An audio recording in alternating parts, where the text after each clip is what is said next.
This is Real News Media TV, coverage you can trust. Please like, share, subscribe, and hit the notification bell. Select all for daily news updates. Sissoko seeks public's assistance in finding man who exposed himself to child on JUTC bus. Detectives attached to the Center for the Investigation of Sexual Offenses and Child Abuse are seeking the public's assistance in identifying a man who exposed himself to a child on a JUTC bus recently. The incident was caught on video. In the video, the man can be seen staring at a person behind the camera as he fondles himself.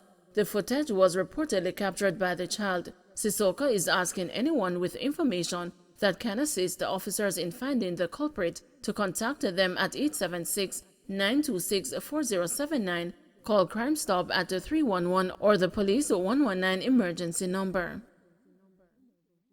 Hanover police unearth photos of triple murder suspects, appeal for public's help.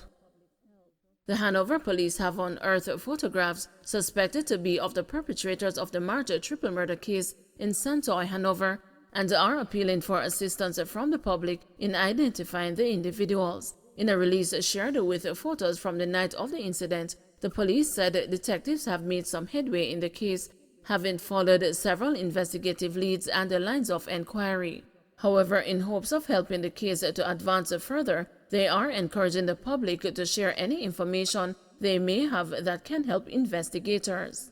Individuals were taken into custody during an operation by a joint security force team in the parish in March as lawmen probed the attack that claimed the lives of a 44-year-old Omar Mahabi, 55-year-old Michael Smith, and a 37-year-old Mark Austin.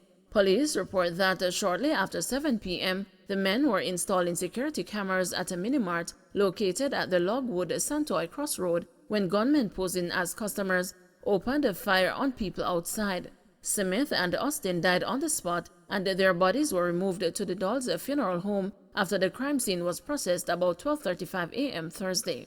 Mahabi was pronounced dead at Noel Holmes Hospital in the parish. Investigators can be contacted via the Lucy Criminal Investigations Branch at 876-956-2304, Crime Stop at 311, the National Intelligence Bureau tip line at 811, or any police station. Illegal gun seized in Kingston, man arrested. The police are reporting the seizure of an illegal gun and ammunition and the arrest of a man on Crook Street in Kingston. The police report that cops were on an operation in the area when several premises were searched. While the operation was being conducted, a man was held as he was observed attempting to hide an object, according to the police. The police say further investigation revealed it was a 9mm Arcos pistol and a 9mm round of ammunition. He was subsequently arrested in connection to the seizure. His identity is being withheld pending further investigations. Scotland defeats Johnson Smith in Commonwealth Secretary General race. Jamaica's Minister of Foreign Affairs, Kamina Johnson-Smith, has lost the race to become Secretary General of the Commonwealth. In a vote of 27 to 24, Baroness Patricia Scotland retained the position. The vote was held in Rwanda at the Commonwealth Heads of Government meeting. Thanking all the countries and the people who supported me in this journey, as I said to many of you, if I didn't pull through, God wasn't ready for me to leave Jamaica yet, Johnson-Smith tweeted this morning. Much love always, I continue to serve, and of course, sincere congratulations to Baroness Scotland. #One Love, she added. Kamina did very well, we are proud of her, tweeted Robert Nesta Morgan, Jamaica's information minister. Scotland expressed thanks to Johnson-Smith. Thank you for all your gracious congratulations, and I am looking forward to working with you closely in the years to come. I am sure you will achieve great things by God's grace, she tweeted. Johnson-Smith's entry into the race had spurred criticism from some Caribbean community states, including current head Antigua and Barbuda's Prime Minister Gaston Brown, who had called her candidature a monumental error, commenting that it risked dividing the regional group that has given overwhelming support to Scotland for a second term. Scotland's leadership has been under the microscope since it was revealed that she had circumvented the customary competitive tendering requirement by awarding a lucrative consultancy contract to a French company. It was also revealed that procurement rules had been waived in more than 50 instances by the Secretariat over 3 years, resulting in the suspension of discretionary funding from the British, New Zealand, and Australian governments until it got its financial procedures in order. JDF Sergeant charged in woman's death offered bail. Jamaica Defense Force Sergeant Theophilus Tracy, who is charged with the fatal shooting of 31-year-old Osheen Lawrence, was offered bail in the sum of $600,000 when he appeared before the St. Andrew Parish Court on Thursday. The 43-year-old soldier was charged after the woman was found dead in his car in Crossroads, St. Andrew on February 26.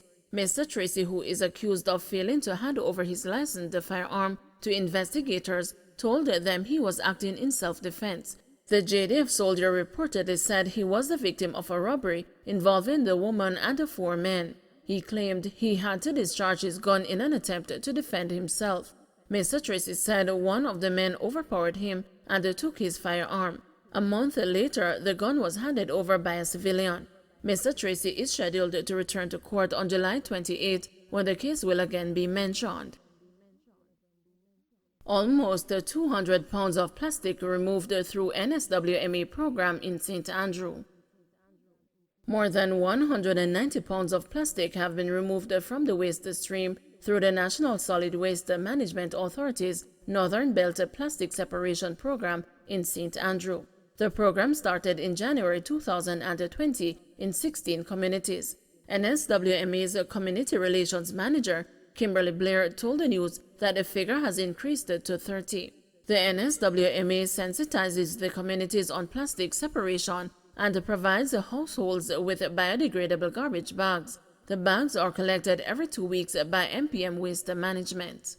Ms. Blair says NSWMA is trying to get a dedicated truck for the program by the end of the year. Improve the facilities for Chambers Pen Primary School. The learning environment at the Deep Rural Chambers Pen Primary School in Western Hanover is slated for major improvement in a few months as a contract was signed and the refurbishing work scheduled to start immediately at the educational facility. The school, which was on the verge of being closed by the Ministry of Education and Youth, has made a complete turnaround in the attendance and the performance of students under the leadership of Principal Jeremiah Grant. Regional Director in the Ministry of Education and Youth Region 4, Dr. Michelle Pinnock, in addressing the contract signing ceremony held in the Chambers Pen community, said that the improvements achieved at the institution in terms of numbers and the performance have registered on the radar of the ministry. The refurbishing project forms a part of the Ministry of Local Government and Rural Development's broader social and infrastructural improvement program now taking place in the Chambers Pen community. The work on the school will entail rehabilitation of the roof, floor, walls, sanitary facilities, replacement of windows and doors, as well as minor electrical repairs and termite treatment, Pinnock outlined, adding that the improvement work is most welcome and will redound to the benefit of the children and the teachers. The contract for the work on the school is valued at a little over $20.2 million, awarded to THLC Company Limited. The work is scheduled for completion in time for the reopening of school in September 2022. Pinnock noted that studies done in different parts of the world have shown that children in economically and socially disadvantaged communities are at a considerable risk of poor development because of inadequate social services. She added that those children are likely to perform poorly due to their lack of readiness. We certainly are committed to ensuring that the resources that are placed here at the Chambers Pen Primary will certainly improve the lives of the persons here in the community, especially as it relates to education, she stated. The Chambers Pen Primary School has a population of about 100 students and 4 teachers. Highway 2000 operators seeking toll hike. The operators of Highway 2000 are seeking increases in toll rates. The proposed increases range between 9.09% and 26.67%, and the highway is seeking to provide a discount to motorists who use the Portmore and the Spanish Town toll plazas after their 10th trip. The adjustments are likely to take effect next week, Saturday on July 2. The Ministry of Transport is seeking public feedback on the proposed changes. Here are the proposed rates. Portmore Toll Plaza Class 1 current rate $290, proposed new rate $340. Class 2 current rate $470, proposed new rate $550. Class 3 current rate $870, proposed new rate $1,020. Spanish Town Toll Plaza Class 1 current rate $210, proposed new rate $240. Class 2 current rate $320, proposed new rate $370. Class 3 current rate $590, proposed new rate $680. Vineyards Toll Plaza Class 1 current rate $550, proposed new rate $600. Class 2 current rate $810, proposed new rate $900. Class 3 current rate $1,510, proposed new rate $1,800. Mapen Toll Plaza Class 1 current rate $150, proposed new rate $190. Class 2 current rate $250, proposed new rate $300. Class 3 current rate $500, proposed new rate $570. Here are the proposed toll discounts. Portmore Toll Plaza Class 1 toll before discount $340, toll after 10th passage $288. Class 2 toll before discount $550, discount after 10th passage $468. Spanish Town Toll Plaza Class 1 toll before discount $240, discount after 10th passage $218. Class 2 toll before discount $370, discount after 10th passage $333. Known discounts were proposed for Class 3 vehicles. The notices of the proposed increases were posted on June 24, and the members of the public have 5 days within which to provide feedback. Feedback can be provided through the Toll Authority at 11815 Oxford Road, 3rd floor, Kingston 5, or telephone 876-929-5119 or 1-888-991-4692, or email at tollauthority@mtw.gov.jm. Don't forget to like, share, subscribe, and hit the notification bell. Select all for daily news updates.